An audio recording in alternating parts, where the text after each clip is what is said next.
I always wanted to whack my watermelon with the George Patton sword that I have, 1918. He actually designed them in 1913, and he was a lieutenant colonel. This is before World War I. Obviously, he became a three-star general in World War II. But he designed this sword. He was a swordsman. He was known as a master swordsman, and he wanted the Army to develop sword fighting. Of course, when World War I broke out, that went out the window because horses with swords against machine guns and tanks, they used to kind of, well, we better go back to the drawing board. And I've had this for probably 20 years. But I've wanted to whack a watermelon with this saber. I keep saying swords. Now, let me tell you the difference, because we're used to hearing the word sword. A sword generally has a curve to the blade, and they used them in the Civil War where they would slash and cut through troops off their horses. But a saber is a straight blade. A sword is a curved blade with one edge. A saber can have two edges, and that's what this is, saber with two edges, and it's got a blood-letting trough, quite long. It's about 42 inches long. This is a big, hefty sword. It weighs about 2 pounds.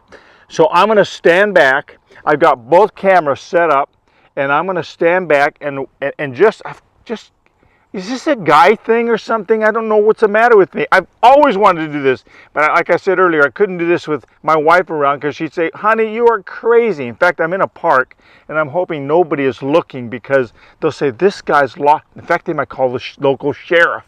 But here goes. I'm going to whack it.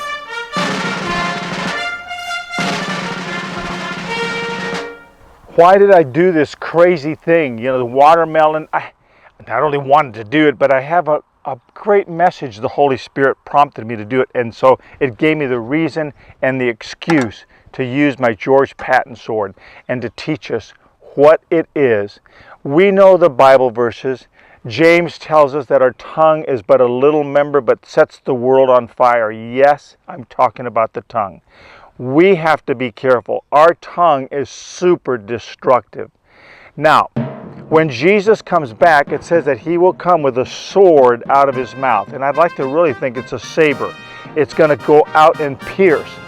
It doesn't say that the saints that are returning with him in Revelation around 19, that they all have swords. No, you get the impression that he's the one doing the sword fighting. He knows the saber to use, and because he knows what's in the hearts of men, he will be precise in his judgment and clean the earth of wickedness. But he is the one that can do it. He can speak and know what to say, how to say it, and how to slay. We have to be careful. You see, our tongue has the ability to slay much worse than that watermelon. It's long-lasting. And what I want to focus on, not so much talking with our tongue in the wrong way, but one particular word I want to use, and that's the word gossip. It seems like social media is a great platform to get caught up in, and before you know it, you find yourself gossiping. Who said what? How they said it, why they shouldn't have said it. Oh, that government, oh, that governor, oh, that state. And we begin to write, and when we're in public, we begin to speak those things that are useless, not productive, and they're destructive. God wants us to use our tongue to encourage, to uplift, to enlighten, to help, to speak truth, yes, with love. Speaking the truth and love together. But a lot of times I see this distaste and complaining, murmuring spirit in our culture. I know I'm probably stepping on people's toes, but really the Word of God is to give us correction, reproof, and training in righteousness. So I'm not just pointing the finger at you. Like my dear friend once said, when you point your finger at somebody, there's 3 fingers pointing back at you. So this is for all of us to remind ourselves. It's a great message because we need correction with our tongue and particularly gossip. So my mother grew up with the Carmelite nuns in Mexico City. And after being there like 18 years or something, she made her vows. Her first vow is called a novena, which means that you wear a ring and you, quote, get married to Christ, and you're now dedicated as a nun. Of course, it didn't last. I'm here. praise God.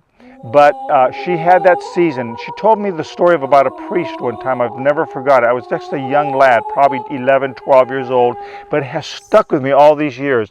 She said there was a local town gossip, and everybody knew him far and wide. And she was speaking to this priest one day, and the priest really confessed how he dealt with this. And I think it was a brilliant thought. The man came in for confession. Bless me, Father, for I have sinned. It's been so many weeks since my last confession. These are my sins. And of course, gossip always surfaced in his confession. The priest came up with an amazing thought. After the man asked for forgiveness, he said, what will my penance be? And the priest came up with this brilliant idea. He says, get a pillow, small pillow, with feathers. Go up to a high location where it's windy. Cut open the pillow, and in the wind, allow the feathers to scatter to the four corners of the earth. And then get off of that high location, take your pillow that's empty, open it up, and begin to collect all the feathers that have been scattered. And when you collect all those feathers and put them back in the pillow, your sins will be forgiven. The man said, that's impossible. Nobody could collect all those feathers. Who knows where they land? And the priest said, that's what's happening when you use your tongue in a negative way to hurt others and pass gossip from one place to the other. And so it's a great lesson for us. We want to use our tongue to speak life to others, not death. We know that proverb. Death and life are in the tongue. But we want to have our tongue to be life. And we can speak encouragement. Pray for our governors. Pray for our land. Pray for our president. These are the things the Scripture's telling us to do, not to gossip. So, how are you going to use your sword? I leave you to pause and ponder this word.